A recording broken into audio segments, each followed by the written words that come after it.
Assalamualaikum warahmatullahi wabarakatuh. Selamat datang di channel YouTube saya. Perkenalkan, nama saya Kabono Andri.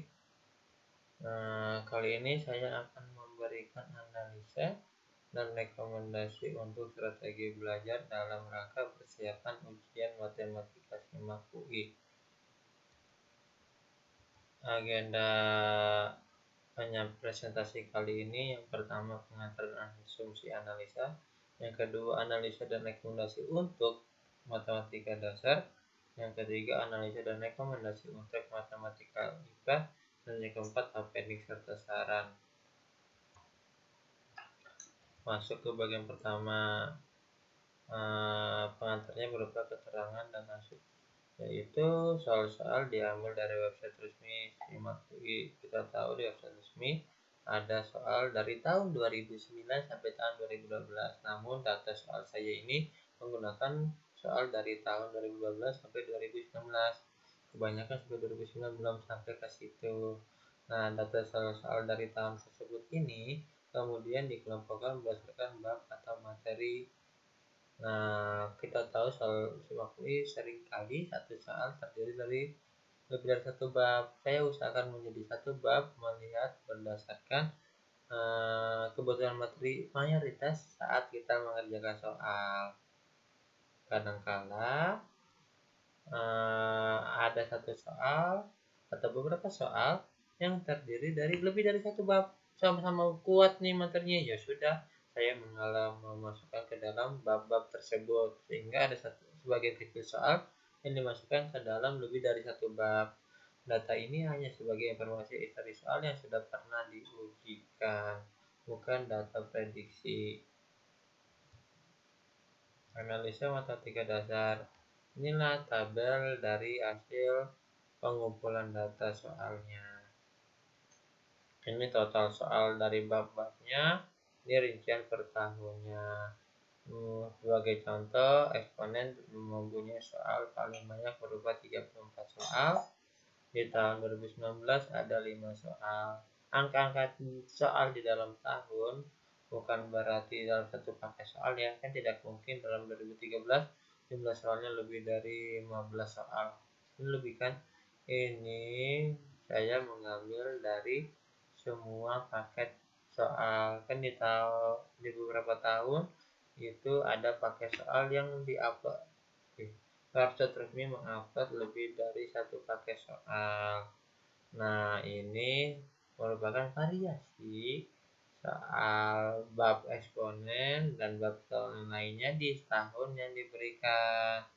Kita baca tahun 2019 ada 5 variasi soal eksponen.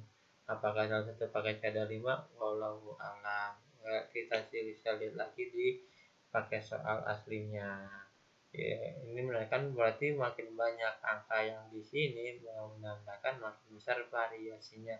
Berarti ini juga bermakna makin besar angka ini menandakan makin besar variasi dalam 8 tahun. Sehingga angka total soal saja kurang cukup karena menggambarkan soal apa saja yang sering keluar berulang. Nah, ini kalau kita pengen dalam presentasinya, ya.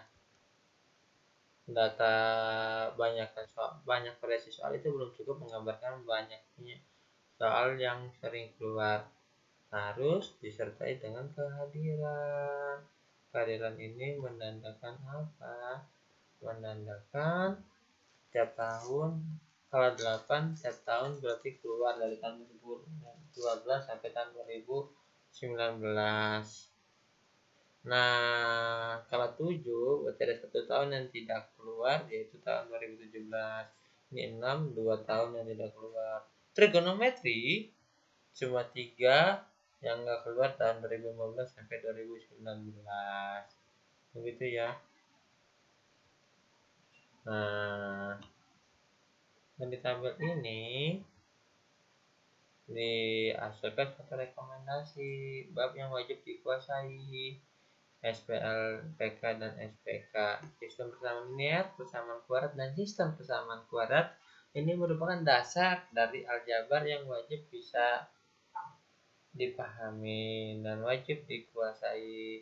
karena inti dari SPL, PK, dan SPK adalah mencari nilai variabel, entah satu variabel, dua variabel, berpangkat satu maupun berpangkat dua, atau bahkan bisa lebih dari itu. Pajak duluan ini ya, terus barulah kita ngomongin fungsi, barulah kita ngomongin eksponen, logaritma, matriks, barisan deret, turunan, peluang, statistik. Tabel-tabel ini, urutan ini merupakan urutan rekomendasi yang dipelajari karena berdasarkan kebutuhan materi. Fondasinya ada di map yang atas, gitu ya. Nggak mungkin kita langsung lompat tentang eksponen paling banyak variasinya yang dipelajari duluan, jangan. Saya bisa mungkin belajarnya dari SP. Yakinkan kalau SPL, PK, dan SPK serta fungsi sudah bisa dikuasai, baru sudah bisa dipahami, barulah belajar eksponen dan logaritma. Begitu seterusnya. Nah, untuk bagian ini boleh dipelajari kalau ini semua sebelah kirinya sudah dikuasai, sudah dipahami.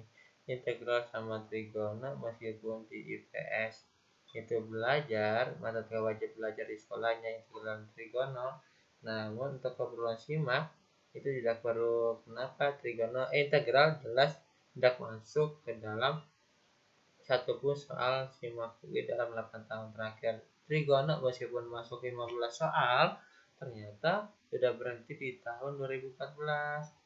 Tahun 2015 sudah sampai 2019 sudah tidak ada lagi. Jadi kemungkinan besar sudah tidak ada polinom, lingkaran, vektor merupakan materi matematika minat, adanya di Matipa. Jadi nggak perlu disinggung-singgung ya, gitu.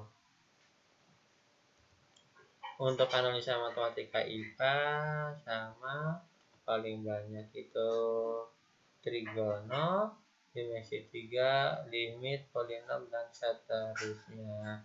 Dan dimerahin artinya tidak ada di tahun tersebut ya. Gitu. Ini 9 soal trigono, bukan berarti satu paket ada 9. Berarti dalam semua paket yang di-share di simak website Sigma UI itu ada 9 variasi soal. Begitu seterusnya, makanya trigono itu banyak. Karena trigono itu penting di Matipa ya. Nah, ini dalam bentuk persentasenya 15%, itu trigono, dimensi 3 11%. Nah, seterusnya analisa persentase ini saja masih kurang, harus dilengkapi dengan tabel kehadiran. Mana saja sih yang sering muncul, gitu ya. Trigono, dimensi 3, PK, dan integral itu sering muncul. Yang lainnya tidak muncul. Limit 2015 nggak muncul, polinom 2016 tidak muncul, PK 3 tahun tidak muncul, 2015 sampai 2017. Begitu seterusnya. Nah, ini vektor walaupun 7 tahun saja muncul, tapi kita lihat 7 tahunnya 7 tahun terakhir. Nah, jadi ini cukup penting. Dari tabel-tabel ini muncullah rekomendasi wajib yang dikuasai bersama PK dan SPK meskipun tadi mata sudah dipahami ya. Nah, di sini harus dipahami lagi dalam bentuk soal matipanya. Jadi PK dan untuk anak IPA belajar PK dan SPK wajib sekalian matdas dan matipa biar sekalian utuh pemahamannya. Barisan deret juga begitu, petak samaan, limit, turunan. Sekali lagi ini urutan rekomendasi untuk pembelajarannya, dimulai dari yang materi dasar agar fondasinya kuat, baru materi lanjutannya. Untuk bab-bab ini jangan pernah dilupakan juga karena matrik itu digunakan di vektor sebagian besarnya, fungsi digunakan di turunan maupun di integral, gitu ya. Terus bangun datar. Rekomendasi ada integral juga seharusnya karena integral itu banyak tiap tahun keluar. Itu ya, harus belajar integral juga, ini lupa terketik. Nah, appendix saya memberikan tutorial pengumpulan data soal. Pertama, pastikan kita sudah mendownload semua soal yang ada di website resmi SIMAK UI. Baik yang dasar, baik yang IPA, maupun yang kelas internasional.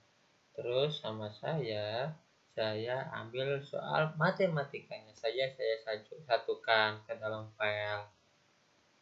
Untuk contohnya matematika dasar, inilah soal-soalnya ada sebanyak ini. Banyak banget ya. Nah, dari soal sebanyak ini saya pecah-pecah lagi, kumpulin berdasarkan bab-babnya. Inilah bab-babnya. Folder Matipa Matdas ini bab-bab yang ada di bawahnya dipisahkan berdasarkan Matdas Matipa, sedangkan yang di sini masih campur Matdas dan Matipanya. Tujuannya apa dicampur? Tujuannya campur biar belajarnya sekalian. Bagi yang ingin belajar fokus sekali Matdas dan Matipa sekaligus. Dipisah kalau ingin belajarnya dipisah Matdas doang atau Matipa doang. Terutama anak IPS atau yang injur ke IPS itu pengennya belajar Matlas saja, ya udah biar nggak repot saya bikin folder Matlas saja. Apa ini kedua, saya memberikan strategi pembelajaran. Strategi pembelajaran yang efektif adalah pembelajaran yang dilakukan secara terstruktur, jangan berpatokan dari bab atau materi yang sering keluar saja, karena biar tidak melupakan fondasi atau materi dasar yang dibutuhkan. Ingat ya, ngejar materi yang sering keluar oke, tapi diurutkan dari materi yang dasar biar fondasinya kuat. Terus bagi yang merasa sangat kurang dalam hal matematika, mulailah belajar SPL, pemfaktoran untuk di persamaan kuadrat serta sistem persamaan kuadrat, karena ini dasarnya aljabar, mencari nilai variabel satu variabel, dua variabel berpangkat satu maupun berpangkat dua. Penting banget untuk dipelajari. Setelah yakin baru lanjut ke bidang aljabar lainnya kayak fungsi, kayak barisan deret, nah seterusnya. Setelah aljabarnya akan terasa bagus, bisakah menyentuh bidang matematika lainnya seperti kalkulus, kombinatoric alias peluang statistik, sama geometri, yaitu alias bidang-bidang bangun data, termasuk di dalamnya juga mungkin trigono dan seterusnya dan sebagainya, bidang-bidang lainnya. Terima kasih atas perhatiannya. Mohon maaf kalau ada salah. Tetap semangat, tetap optimis ya, karena Allah sesudah prasangka hambanya. Yakin aja lulus. Assalamualaikum warahmatullahi wabarakatuh.